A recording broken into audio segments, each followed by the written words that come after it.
초등학교에 처음 들어가서 처음 학기를 수강할 때 이 목회 상담과 가정 치유라는 그런 과목을 신청했습니다.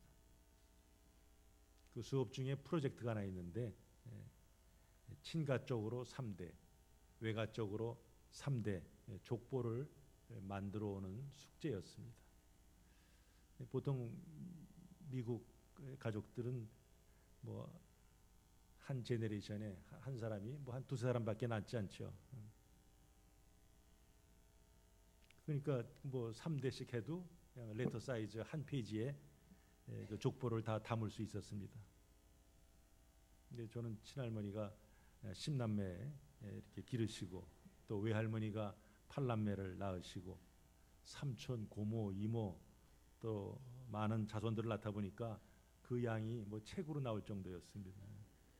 당시에는 뭐 그 이메일도 안 되던 때인지라 한국에 전화 걸어서 그 친척들의 근황지 믿느냐 안 믿느냐 지금 상태가 어떠냐 물어보는데 전화비도 꽤 많이 나오고 시간도 많이 걸렸습니다. 그 족보를 관찰하면서 요지는 뭐냐면은 각 세대별로 그러니까 우리 세대, 아버지 세대, 할아버지 세대 누가 브라이트 차일드냐 이거죠. 즉 어떤 동기 중에 누가 리더 역할을 하느냐 남자든 여자든 또 각 세대별로 어떤 특징이 있느냐 혹시 어느 제너레이션에서 누가 자살하지 않았는가 어떤 뭐 사건을 일으키지 않았나 뭐 이런 것들이죠. 그래서 그런 것을 정리하는 것이 숙제였어요.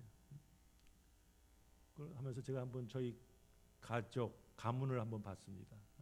저희 아버지가 셋째 아들이 대학을 대부분 우리 아버지 형제들은 대학을 나오지 않으셨는데 저희 아버지는 대학을 나오시고 또 해병대 장교로 복무하셨기에 그래서 집안의 어떤 대수사를 결정할 때 또 큰 일을 처리할 때 앞장을 서시곤 했습니다. 자 그러다가 저희 아버지가 53세를 일기로 일찍 돌아가셨을 때 그것이 굉장히 저희 친척들에게는 아주 큰 충격이 되었습니다. 저희 아버지가 돌아가시기 몇 달 전에 예수님을 영접하시고 또 가족들에게도 예수님을 잘 믿으라 유언을 남기셨어요.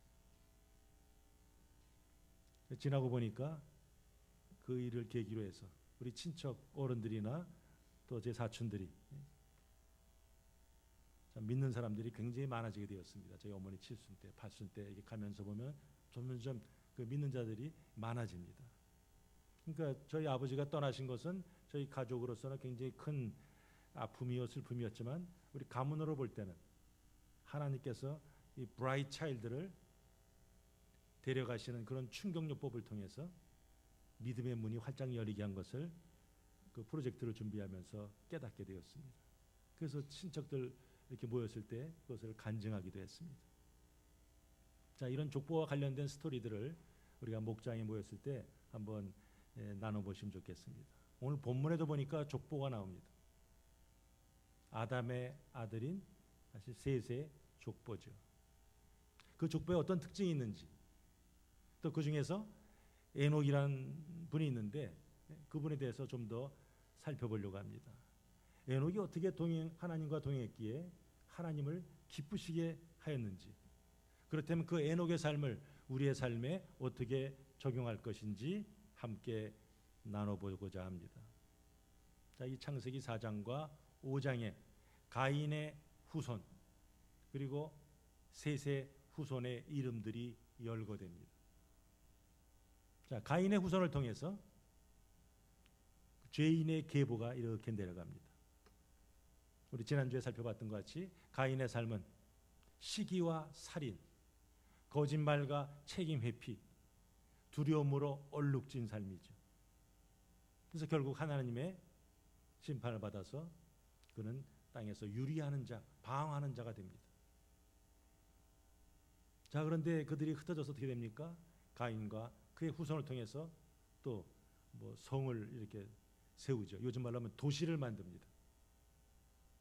또 그 자손 중에는 가축을 치는 자의 조상인 야발이 나오고 또 악기를 하는 자의 조상인 유발이 나오고 그리고 손재주가 좋아서 각종 기구를 만드는 두발 가인이 나옵니다. 자, 그들을 통해서 인간의 문명이 발전합니다. 그러나 그들은 하나님과는 아무런 관계가 없는 삶을 살았기에 하나님 보시기에는 전혀 의미가 없는 그런 삶을 살았다고 할 수 있습니다. 자, 하나님은 이제 그 아벨을 잃은 슬픔에 잠겨 있는 그 아담과 하와를 위로하시고 그들에게 반환 혹은 보상 이런 의미를 가진 셋이라는 아들을 주셨습니다. 그 셋의 아들이 에노스 때 비로소 사람들이 여호와 이름을 부르기 시작했습니다. 여호와 이름 불렀던 게 무슨 뜻이에요? 하나님을 알고 그분께 예배드렸다는 거죠. 인간성의 회복은 바로 이 하나님과의 관계 회복에서 시작됩니다. 이 회복은 하나님을 만남에서 시작된다 할 수 있어요. 오늘도 마찬가지죠. 우리 성도들에게 필요한 것은 기도와 말씀을 통해서 하나님과의 교통, 하나님과의 관계 회복이죠. 가인의 후손은 이런 성적인 타락, 폭력으로 인해서 가정이 깨지고 힘의 논리가 좌지우지하는 그런 악한 세상을 이루었습니다. 그러나 반면에 이 셋의 후손은 뭐 족보를 읽어서 보시겠지만 뭐 특별히 험기 없는 것 같아요. 그냥 살다가 낳다가 죽었더라. 대단한 업적은 없는 것 같이 보이지만 그들은 하나님과 올바른 관계를 가진 약속의 자손들이었어요. 자, 그것이 중요한 것은 가인의 후손이 아닌 하나님의 이름을 부르는 다른 씨가 지금 계속 내려간다는 거죠. 창세기 3장 15에도 뱀의 후손, 뭐 여자의 후손, 이것이 계속 갈등을 일으키죠. 바로 이 지금 두 후손이 내려갑니다. 그러니까 이 창세기 5장은 바로 인류의 조상인 아담부터 시작되어서 셋을 거쳐서 아담의 10대 손인 노아까지 그 계보가 소개되어 있습니다. 자, 이 계보 계속 내려가면 어디까지 내려가요? 예수 그리스도. 그러니까 바로 이 5장의 계보는 메시아의 탄생을 위한 그 구속사의 계보의 시작이다 하는 그런 면에서 아주 중요한 그런 위치를 차지하고 있습니다. 1절에 보면 창조하실 때에, 2절에 보면 창조하던 날에 이런 표현이 있습니다. 그러니까 지금 창세기 기자가 창세기 1장을 지금 회고하는 거죠. 인간의 기원이 어디서 나왔느냐? 하나님이 만드셨다 하는 거죠.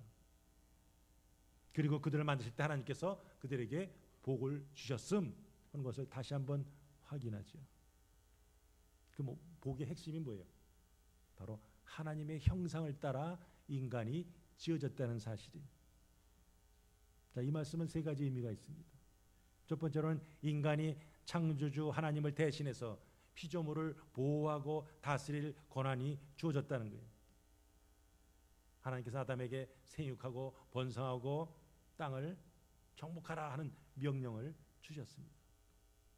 두 번째로 이 창세기 누가 썼죠? 모세. 자, 그럼 모세는 역사적인 인물이죠. 지금부터 한 3,500년 전 사람이에요.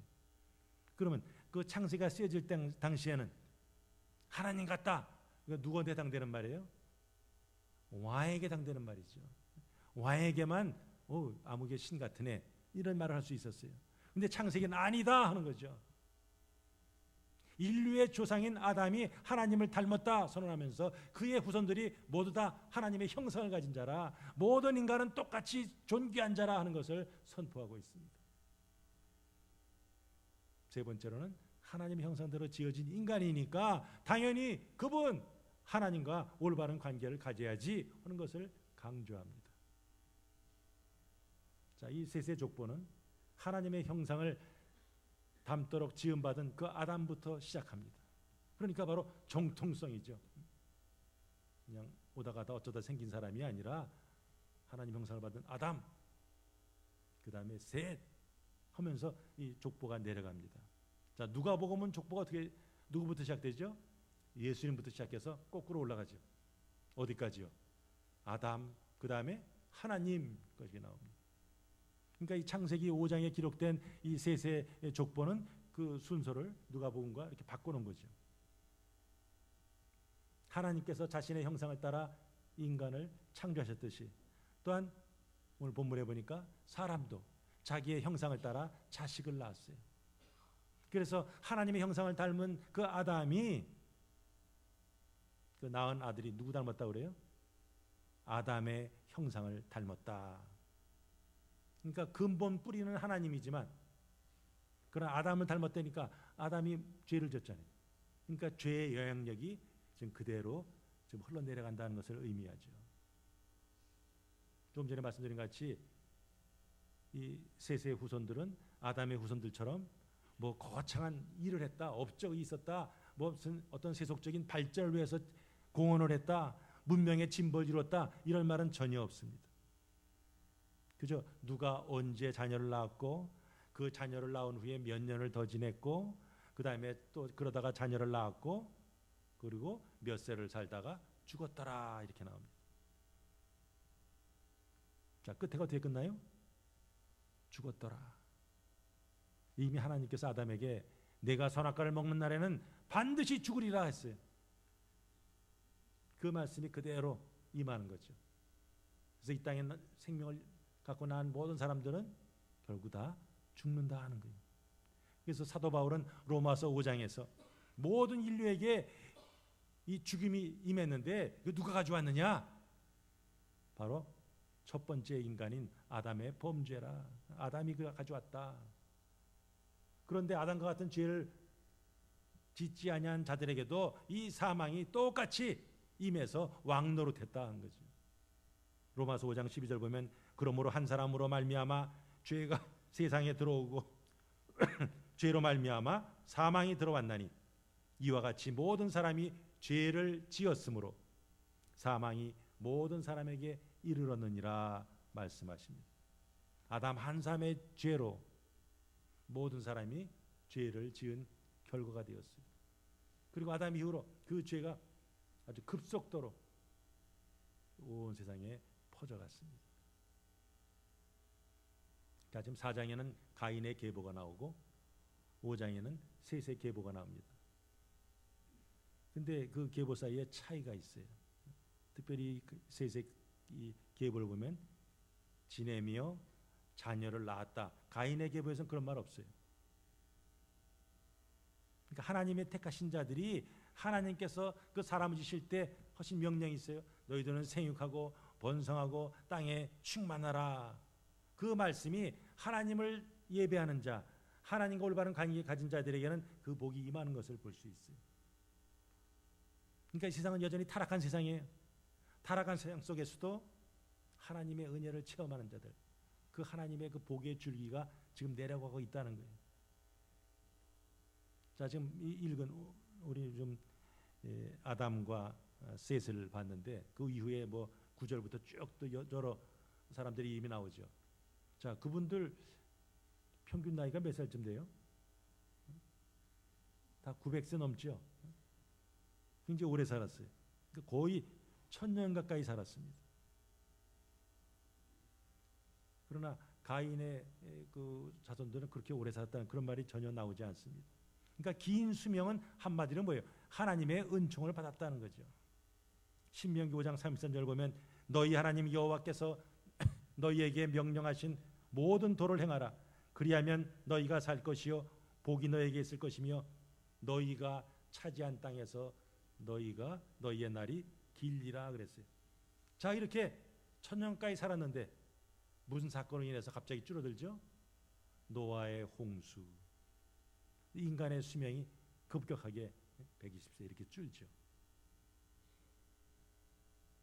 그래서 나중에 모세가 시편 90편에서 이렇게 탄식을 하죠. 우리의 연수가 70이요 강건하면 80이라도 그 연수의 자랑은 수고와 슬픔뿐이요 신속기간이 우리가 날아가나이다. 그러니까 이 셋의 계보를 보면 범죄한 아담의 형상을 따라서 본질적으로 죄 가운데 태어났기 때문에 누구든지 그 죄의 싹신, 사망, 그 죽음을 경험해야 한다는 거죠.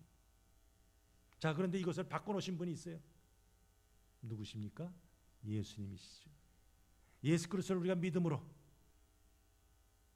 우리 안에 성령이 역사하심으로 우리 안에 파괴된 하나님의 형상이 이제는 그리스도 안에서 새롭게 이렇게 창조가 되고 있어요. 회복이 되고 있어요. 그렇다면 저와 여러분들은 우리가 원래는 죽어야 하는데, 우리가 하나님의 심판을 받아야 하는데, 우리를 사망의 생명으로 인도하신 주님, 우리를 하여금 믿음을 주셔서 우리를 구원하여 인도하신 주님, 그분을 기억하면서 우리는 감사해야죠. 사실은 이 족보 사실 중간에 제가 8절까지만 읽고 안 읽으니까 뭐 길기도 하지만 또 지루하죠. 그러나 이 계속되는 족보의 나열이 지루하게 보이지만 거기에 보면 구체적으로 사람들의 이름이 나옵니다. 가족사가 기록되어 있어요. 이게 왜 그렇습니까? 하나님의 계획 속에서 바로 한 개인, 한 가정이 얼마나 중요한 위치를 차지하고 있는가 하는 거죠. 이런 아침에 일어나서 뭐 세수하고 밥 먹고 가게 문 열고 또 들어와서 또 자고 뭐 얼핏 볼 때는 이거 뭐 다람쥐 쳇바퀴 도는 같은 하루하루 반복되는 생활 별로 의미 없다고 생각할 수도 있어요. 그러나 하나님의 관점에서 볼 때는 한 개인의 말, 한 개인의 행동, 이 모든 것들이 뭡니까? 결국은 하나님의 이 계획, 하나님의 목적을 이끌어가는데 다 필요한 것이라는 것을 보여주죠. 자, 그런데 이 반복되는 패턴 속에서 좀 다른 모습을 보여주는 사람이 등장하죠. 그것이 오늘 같이 살펴볼 에녹입니다. 자, 우리 한번 동사 한번 읽어보십니다. 시작. 나았다, 살았다, 죽었다. 이것이 바로 그 세세 계보에 나오는 사람들의 아주 대표적인 모습이죠. 자, 또 하나 읽어보겠습니다. 나았고, 동행했다, 살았다. 이제 누구한테 해당되는 거예요? 에녹이죠. 자, 뭐가 달라졌어요? 예, 죽었다 대신에 여전히 살았다 그랬어요. 자, 왜 달라졌어요? 에녹은 죽음을 보지 않고 승천했기 때문입니다. 그러니까 창세기 기자가 볼 때 이 에녹의 삶의 가장 특징이 뭐냐? 바로 하나님과의 동행이죠. 그래서 하나님과 동행하더니 하나님이 그를 데려가심으로 세상에 있지 않더라. 원어에는 세상이란 말은 없어요. 그냥 있지 않더라 이렇게 돼 있어요. 자, 동행한다는 말이 무슨 뜻이에요? 영어 보면 뭐로 돼 있어요? walk, 걷다죠. 걷다. 걷다는 뜻을 가진 이 할라크라는 단어에서 왔습니다. 그러니까 하나님과 동행하다, 직역하면 하나님과 함께 스스로 걸어갔다. 이것이 바로 에녹의 모습입니다. 그래서 에녹은 이 세세 족보 중에서 유일하게 죽음을 맛보지 않은 인물이죠. 거기 데려간다는 말, 여기 옮겨간다 이런 뜻이 있어요. 그러니까 이 에녹이 살던 이 지상에서 하나님이 계신 저곳으로 지금 올려졌다는 거죠. 자, 누가 또 이런 것을 경험했어요? 엘리야죠. 성경에서 딱 두 사람, 물론 나중에 예수님이 승천하시지만 우리 사람으로서는 우리 에녹과 엘리야 두 분이 죽음을 경험하지 않고 하늘로 올라갔습니다. 자, 그런데 이 에녹이 65세 때에 무드셀라를 낳은 후에 몇 년을 하나님과 동행했어요? 300년을 동행했어요. 동행하면서 동행만 한 게 아니라 계속해서 자녀들을 낳았어요. 자, 에녹이 언제부터 하나님 동행하겠다고요? 무드셀라를 낳고 나서. 자, 하나님과 동행한다는 것은 하나님의 방식으로 살아간다, 하나님과 함께 길을 걷는다 하는 뜻이죠. 자, 그러면 그럼 그 전엔 뭐 했을까? 왜 하필이면은 무드셀라를 낳고 나서 그때부터 동행했다 할까? 지금 분명히 세세 이 자손들은 다 하나님을 아는 자들이, 하나님 믿는 자들이, 하나님을 부르는 자들이, 하나님을 예배드리는 자들이. 근데도 오늘 창세기 기자는 굳이 무드셀라를 낳은 이후에 에녹이 하나님과 동행했어 이런 말을 쓰고 있죠. 그 말을 요즘 우리 단어로 바꾸면 어떻게 됩니까? 에녹은 하나님을 믿는 자예요. 그러나 그냥 믿고 나 하나님 믿어요. 나 하나님께 예배드렸어요. 그렇게 그냥 믿고 사는 것과 정말 하나님께 시선을 고정하고 하나님과 완전히 딱 달라붙어서 하나님 따로 전적으로 수종할까는 좀 차원이 다르죠. 이 무드셀라를 할 때 성경에 자세한 설명은 없지만 어떤 하나님께서 감동을 주신 거죠. 그래서 그 아이의 이름을 무드셀라 이렇게 지은 거예요. 가인, 이 카인의 그 뜻은 창을 소유했다 하는 뜻이에요. 그럼 창을 소유했으니까 이게 뭐예요? 세상에 그는 죽음을 가져오죠. 그 무드셀라, 여기에도 뜻이 창을 가진 사람 이런 뜻이 있습니다. 자, 그러면 야, 가인이 사람을 죽이고 죽음을 가져왔는데 그 무드셀라도 뭔가 재앙을 일으키지 않을까 추측할 수가 있죠. 그래서 어떤 주석들에 보면 무드셀라 그 이름의 뜻은 그가 죽으면 뭐 심판이 이 말이라 그렇게 해석하기도 합니다. 어쨌든 지금 경고죠, 경고. 하나님의 계획을 에녹에게 살짝 보여줬어요. 자, 그러니까 이 에녹은 무드셀라 자기 아들을 보면서 하나님의 심판을 생각하게 되죠. 제가 죽으면 심판이 임해. 분명히 근데 그러나 하나님께서는 그 심판의 때를 말씀해 주지 않으셨어요. 우리 예수님께서도 재림은 말씀하시지만 언제 몇 월 며칠 달 몇 시에 뭐 재림한다 이런 말은 하지 않으셨어요. 자, 그러니까 에녹은 어떻습니까? 하루하루가 오늘이 마지막일 수 있겠다. 오늘 하나님의 심판이 임할 수 있겠다 하는 생각을 했겠죠. 그러다 보니까 하루하루 그는 하나님의 시선을 의식한 삶을 살았어요. 이게 바로 동행이죠. 그렇다고 해서 에녹이 300년 동안 하늘만 바라보고 자기 아들 무드셀라만 바라보고 살았습니까? 그렇진 않죠. 지금까지 살아온 그대로 자기의 삶에 충실했어요. 세상 사람들과 똑같이 땀 흘리면서 일하고 먹고 자고 또 자식도 낳고 살았어요. 하나님과 동행하는 징표가 뭡니까? 하나님의 인도함을 받으며 하나님의 말씀에 따라 사는 거죠. 늘 말씀 앞에 자기 자신을 점검하는 거죠. 왜? 언제 하나님이 임할지 모르니까. 그리고 말씀대로 살지 못했으면 하나님 앞에 회개하죠. 자, 노아가 600세 되던 해에 우리 시간 나이 계산해 보면 노아가 600세 되던 해가 무드셀라가 969세가 되던 해입니다. 무슨 일이 벌어지죠? 홍수가 있죠. 과연 무드셀라가 죽었을 때 바로 그 해에 한 달이쯤 있다가 노아 홍수가 일어나서 이 땅에서 숨쉬는 모든 자 노아의 8식구 빼놓고는 다 하나님께서 심판하셨어요. 자, 에녹이 살던 그 시대는 어떤 시대입니까? 모든 사람들이 다 하나님을 잘 믿고 섬기던 때입니까? 같은 시대에 누가 살았어요? 라멕이 살았어요. 물론 여기 라멕은 그 에녹의 손자 라멕이 아니라 사장에 나오는 악한 자 라멕이죠. 그는 소위 칼의 노래 지으면서 내가 사람 죽였어. 아주 자랑스럽게 떠버린 사람이죠.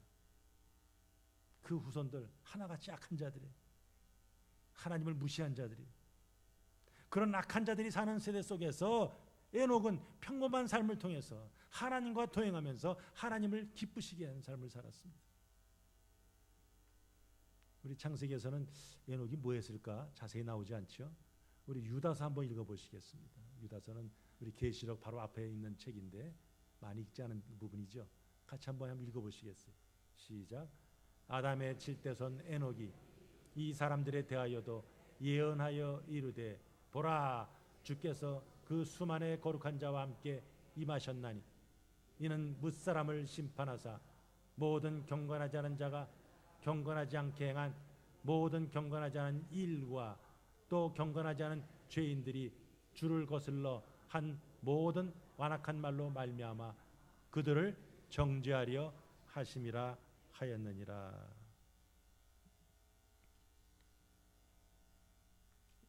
그러니까 에녹이 뭐라는 얘기예요? 선지자라는 거죠. 하나님의 성령에 감동받아서 그의 삶으로 이렇게 살면 안 돼 하는 것을 보여준 거죠. 그 악한 세대를 향해서 에녹이 외친 것은 심판의 예언이었어요. 사실은 머지않아 이제 뭐가 있습니까? 홍수 심판이 있죠. 그것을 놓고 그는 그 삶을 통해서 하나님과 동행하는 삶을 통해서 사람들에게 도전했어요. 바로 그 흑암의 세대 속에서 그는 빛으로 썩어가지 않은 세상 가운데 소금으로 그 역할을 감당했습니다. 그러다 보니까 하나님 보실 때 있고 기특하구나 해가지고 우리 히브리서 한번 읽겠습니다. 시작. 믿음으로 에녹은 죽음을 보지 않고 옮겨졌으니 하나님이 그를 옮기심으로 다시 보이지 아니하였느니라. 그는 옮겨지기 전에 하나님을 기쁘시게 하는 증거를 받았느니라. 자, 다른 조상들은 다 900세 이상 살았어요. 그러나 에녹은 365세. 공교롭게도 뭐예요? 365는 뭐죠? 1년 365일이라니. 그러니까 날마다 그는 하나님의 시선을 의식하면서 날마다 하나님과 동행하는 삶을 살았어요. 이 세상의 삶은 다른 조상들보다는 짧았지만 그러나 어느 누구보다도 하나님 보시기에 의미 있는 삶을 살았기에 히브리서 11장 믿음장에 아벨에 이어서 두 번째로 에녹의 이름이 등장합니다. 하나님은 에녹의 승천을 통해서 하나님과 동행하는 사람이 어떻게 되는가 하는 것을 가르쳐 주죠. 오늘 본문을 잘못 적용하면 예수 잘 믿으면 죽지 않아.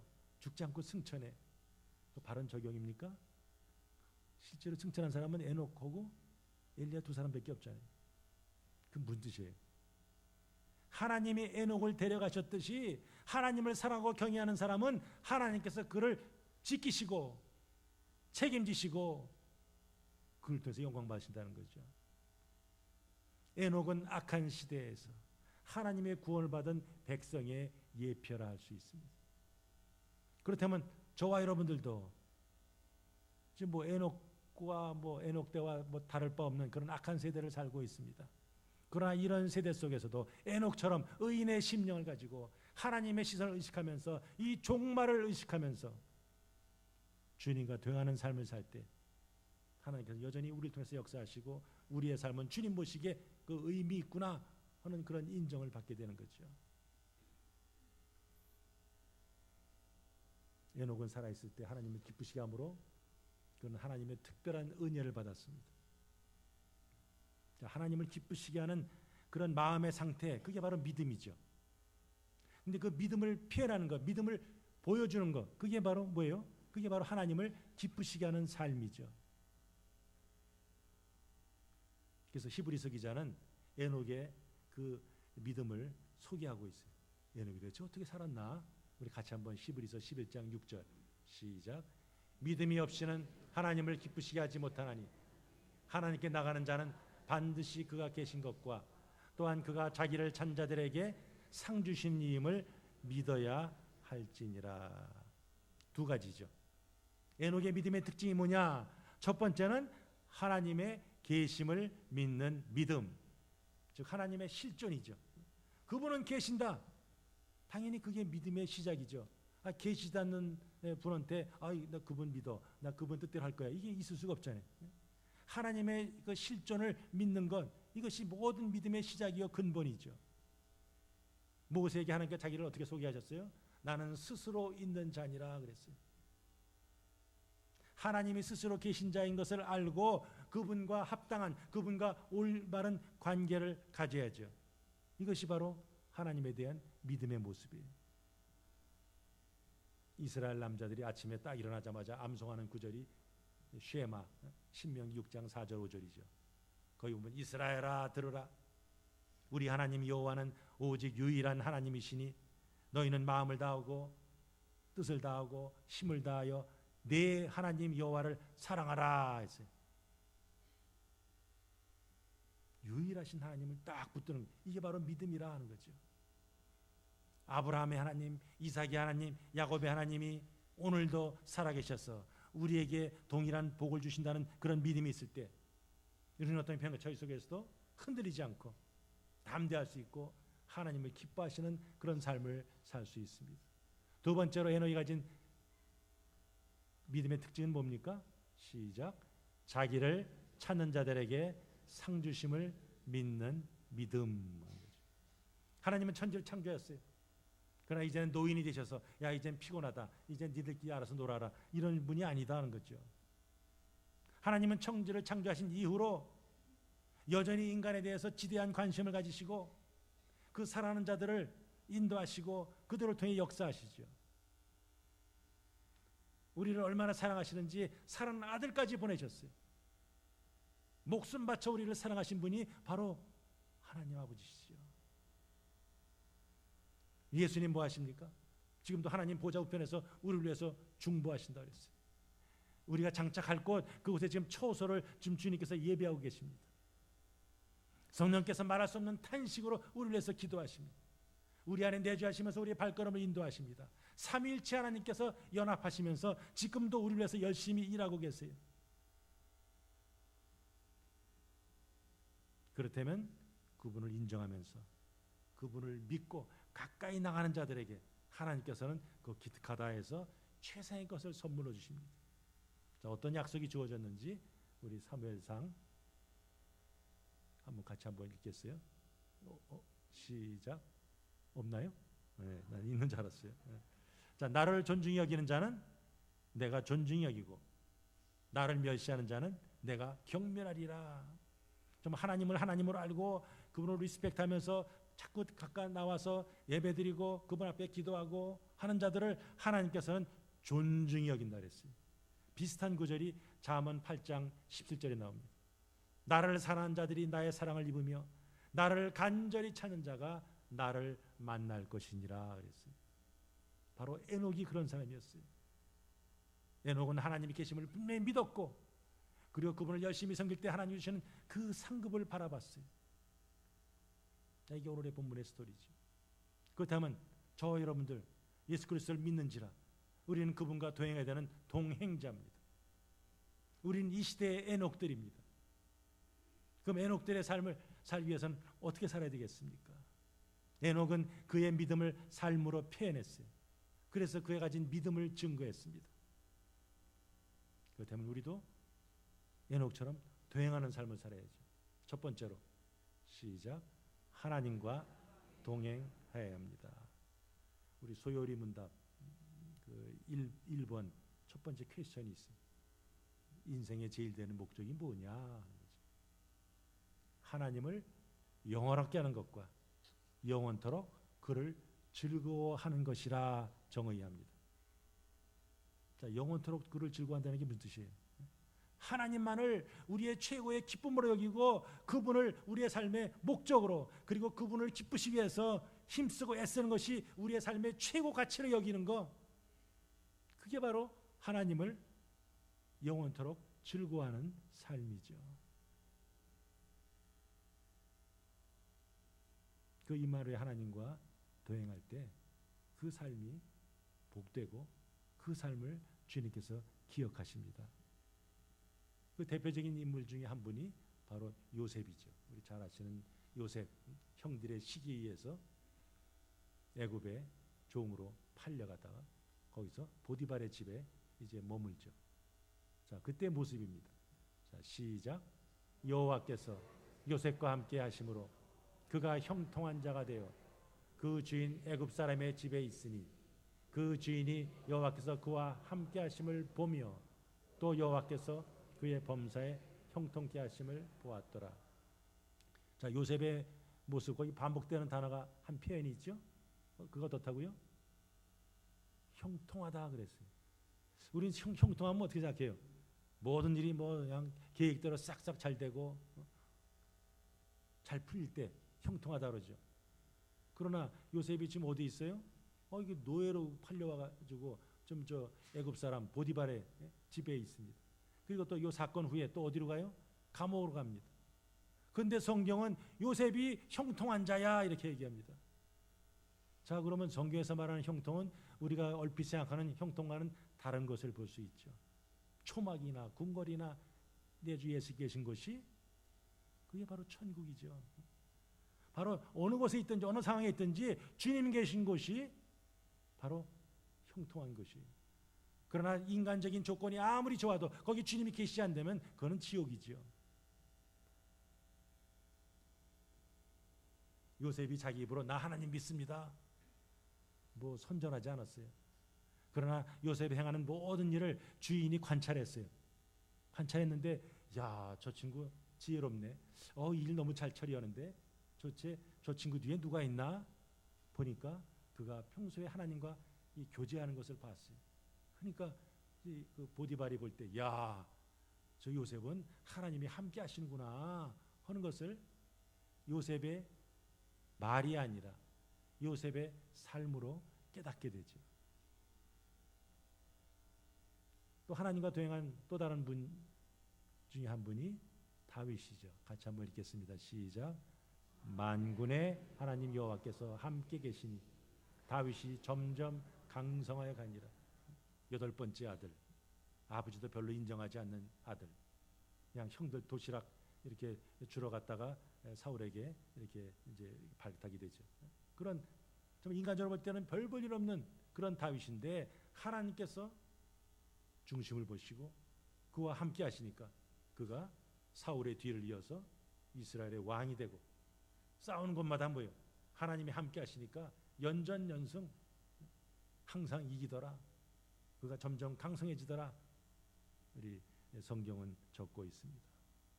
그다음에 우리 미가서 많이 보는 구절은 아닌데, 미가서에서는 하나님의 동행과 관련돼서 무슨 말씀하시는지 같이 한번 읽겠습니다. 시작. 사람아, 주께서 선한 것이 무엇임을 내게 보이셨나니 여호와께서 내게 구하시는 것은 오직 정의를 행하며 인자를 사랑하며 겸손하게 내 하나님과 함께 행한 것이 아니냐. 자, 미가 선지자는 이스라엘 백성들에게 선포합니다. 가장 귀한 것이 무엇이냐? 제사장뿐만 아니라 이스라엘 모든 백성들이요, 하나님과 함께하는 것, 이게 제일 중요하다 하는 거죠. 요한복음에도 하나님의 일, 우리는 하나님이 일한다 그러면 야, 어떤 일을 하는 게 하나님이 일하는 것이지, 선교하고 봉사하고 구제하고 뭐 거창하게 생각하죠. 그러니까 요한복음에서 하나님의 일 뭐라 그래요? 예수 그리스도 믿는 거, 그게 하나님의 일이야. 그게 가장 기초야. 우리 예수님께서 친히 말씀하셨어요. 바로 우리 신앙생활 가장 기초가 뭐예요? 하나님과 동행이죠. 그것을 좀 미가 선지자도 선포하고 있어요. 자, 우리 신약 성경에서 이 동행과 같은 의미를 가진 구절을 하나 보겠습니다. 고린도후서 5장 시작. 그러므로 우리가 그리스도를 대신하여 사신이 되어 하나님이 우리를 통하여 너희를 권면하신 것 같이 그리스도를 대신하여 간청하노니 너희는 하나님과 화목하라. 저 앞부분에 보면 우리는 그리스도 안에 새로운 피조물이라. 이전 것을 지나갔으니 보라 새 것이 되었다 선포를 하죠. 그러면 새로운 피조물이 된 성도들에게 어떤 사명이 주어졌어요? 그리스도의 사신. 이건 옛날 말이죠. 요즘 말은 뭐예요? 엠베서더, 대사다 하는 거죠. 대사의 사명은 뭐예요? 대표해서 뭔가 전하는 거죠. 근데 그 대사의 사명을 잘 감당하려면 전제 조건이 하나 있다 하는 거죠. 전제 조건이 뭐예요? 하나님과 화목하는 거예요. 사도 바울은 너희는 하나님과 화목하라 하는 명령으로 얘기하죠. 다른 말로 하면 하나님을 기쁘시게 하는 삶을 살아라 하는 거예요. 그럼 우리가 생각하는 게 예수님을 믿었으면 이미 구원을 받은 것이 아닌가? 이미 구원받았으면 하나님과 화목한 것이 아닌가 하는 생각을 할 수가 있어요. 그러나 바울이 여기서 의도하는 건 뭡니까? 좀 저기 현재형으로 되어 있어요.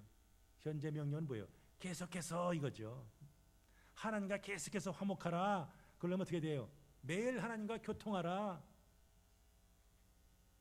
매일의 삶 속에서 우리 죄를 고백하고 날마다 정말 예배를 소중히 여기고 예배의 영과 진리로 참여하고 기도로 하나님과 대화를 나누고 말씀으로 주시는 그 생명의 양식을 공급받아서 말씀대로 사는 것, 이게 날마다 하나님과 화목하는 것이라 사도 바울께서 말씀하는 거죠. 그게 바로 하나님과 동행하는 삶이에요. 두 번째로는요. 같이 읽겠습니다. 시작.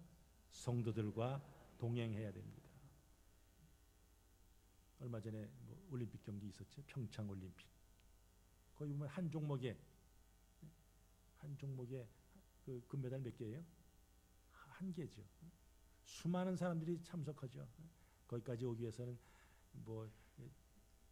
국가별로 지역 예선, 중앙 예선, 전국 예선하고 또 지역 나라별로 또 예선하고, 그래서 간신히 이제 참여했지만 그러나 참여한다고 금메달이 개런티되는 건 아니죠. 그 중에서 한 나라 혹은 한 팀만이 메달을 따게 돼 있어요. 금메달을 따게 돼 있습니다. 그러니까 운동 경기에서 승자는 하나예요. 그러나 우리 영적인 경기에서는 끝까지 믿음의 선한 싸움 싸우면서 그리스도의 표단에 달려간 모든 사람들 다 이긴 자가 되고 면류관을 받습니다. 운동 경기에서는 다른 사람보다 더 빨라야 돼요. 뭐를 뛰어야 되고 높이 뛰어야 돼요. 다른 사람은 하여튼 뭐 수단과 방법을 가리지 않고 하여튼 넘어서야 돼요. 그러나 신앙의 경주에서는 자기와의 싸움이죠. 주변에 계신 우리 성도들, 내 신앙의 어떤 경쟁 상대가 아니라는 거죠.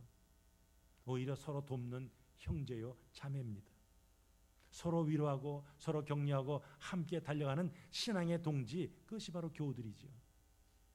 나보다 남을 낮게 여기는 겸손으로 위로하고 상처를 싸매주고 힘들어하는 자를 격려하면서 함께 달려가는, 이것이 우리의 신앙 여정입니다. 그러니까 저와 여러분들은 뭐예요? 우리는 하나님의 기쁨을 위해서 달려가는 영적인 경주자들이다 하는 이런 분명한 정체성이 있어야죠.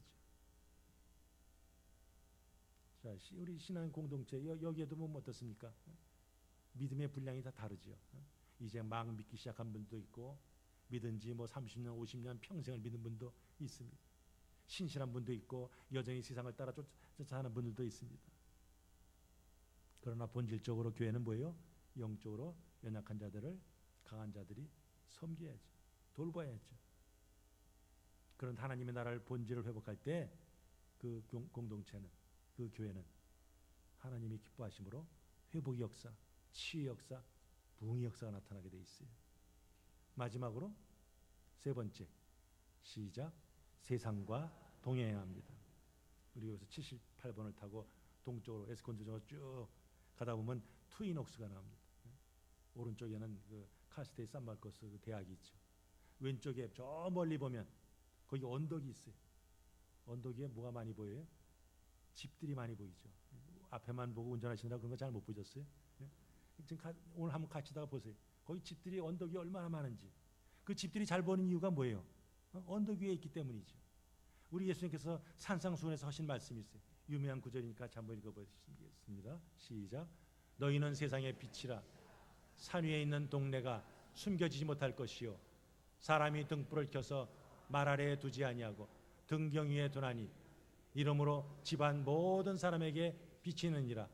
이같이 너희 빛이 사람 앞에 비치게 하여 그들로 너희 착한 행실을 보고 하늘에 계신 너희 아버지께 영광을 돌리게 하라. 거기 보면 주님께서 교회를 뭐로 불러요? 산 위에 있는 동네. 영어로는 뭐 city on the hill 이렇게 나오죠. 그게 바로 교회의 모습이에요. 그러니까 그렇게 비유한 일은 뭡니까? 그 위에서 빛을 쫙 이렇게 발하라는 거죠. 개인만 발하는 것이 아니라 믿음의 공동체가 함께 주님의 빛을 받아서, 우린 반사체지 우리 스스로 빛을 내는 건 아니에요. 주님의 빛을 받쳐서 세상의 빛을 쫙 이렇게 발해야 되는 그런 책임이 우리에게 있습니다. 자, 그런데 그 산 위에 있는 도성이 감춰질 수 있습니까? 밑에서 어디서나 봐도 저기 집 있네 다 보이죠. 저기 동네가 있다 다 알 수 있어요. 그러니까 이 주님의 빛을 비추는 이 교회는 항상 세상의 관심과 주목의 대상이 됩니다. 그러니까 믿는 자들이 잘못할 때, 교회가 잘못할 때 금방 세상의 지탄을 받습니다. 그것이 현재 한국교회에서 자주 나타나고 있습니다. 교회는 주님의 빛을 세상에 비추는 하나님의 도성입니다. 믿지 않은 자들이 성도의 모습을 보기 위해서 뭐 교회에 옵니까? 어디서 봐요? 세상에서 보는 거죠. 뭘 봐요? 착한 행실. 어떻게 행동하나? 뭐 믿어도 똑같이 사기치고 나하고 똑같이 행동하네. 그러면 별로 이렇게 영적 영향력을 발휘할 수 없죠. 여기서 착한 행실은 어떤 윤리적인 차원의 착한 행실이 아니라 정말 예수 그리스도를 믿고 성령의 인도를 받아서 변화된 거룩한 삶이죠. 그것을 사실 에녹이 보여준 거예요. 삶을 통해서 하나님이 기쁘시게 하는 증거를 보여줬어요. 그렇다면 저와 여러분들이 이 21세기의 에녹들이 그런 삶을 살아야죠. 새로운 피조물이 되었다는 것은 예수 그리스도를 통해서 하나님과 관계가 회복이 되었다는 거죠. 우리에게는 화목된 자의 신분이 주어졌어요. 하나님의 백성, 우리는 화목된 자야. 그러나 신분만 주어진 게 아니라 우리에게 책임, 사명이 주어졌어요. 어떤 사명이요? 화목케 하는 사명. 하나님께서 아브라함을 부르신 이유가 뭡니까? 아브라함에게만 복 주려고 한 게 아니라 아브라함을 통해서 만민이 복을 받게 하도록 복의 에이전트로, 전달자로, 브릿지로 하나님께서 아브라함을 택하셨어요.